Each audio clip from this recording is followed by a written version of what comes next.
Now staying with news from the United States Army has also expressed deep concern about one of its servicemen who crossed over to North Korea 2 days ago. The man, identified by the Pentagon as a private second-class soldier named Travis King, was reportedly on a routine deployment in South Korea. It's definitely very concerning, at least for the US. The crisis comes during a particularly tense time with the North, one of the world's most isolated states. North Korea and the United States have no formal diplomatic ties following years of international sanctions imposed on the reclusive state for its nuclear arms and missile programs. The US Army is perturbed about how the 23-year-old American soldier is being treated in the hostile nation.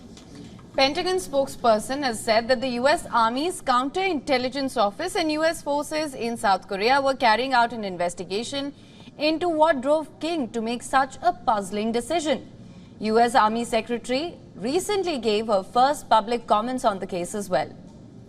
Wormuth expressed that it is still unclear why King ran across the border into North Korea. However, she acknowledged that the rebel soldier would face disciplinary action from the army upon his return home to the United States.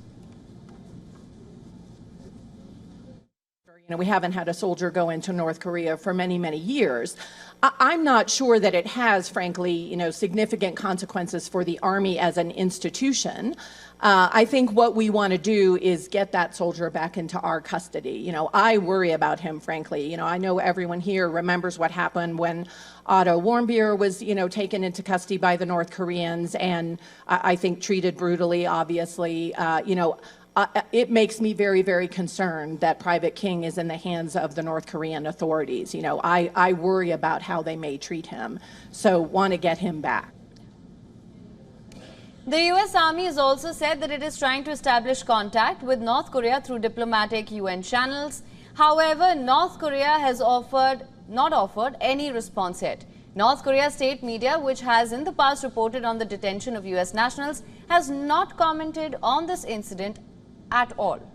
Nonetheless, reports suggest that King had got into legal trouble during his deployment in South Korea. The cavalry scout had spent 2 months in a South Korean prison for assault charges. Reports also suggest that he punched a Korean national at a nightclub, was fined for repeatedly kicking the back door of a police patrol vehicle, and shouted foul language at the police who apprehended him.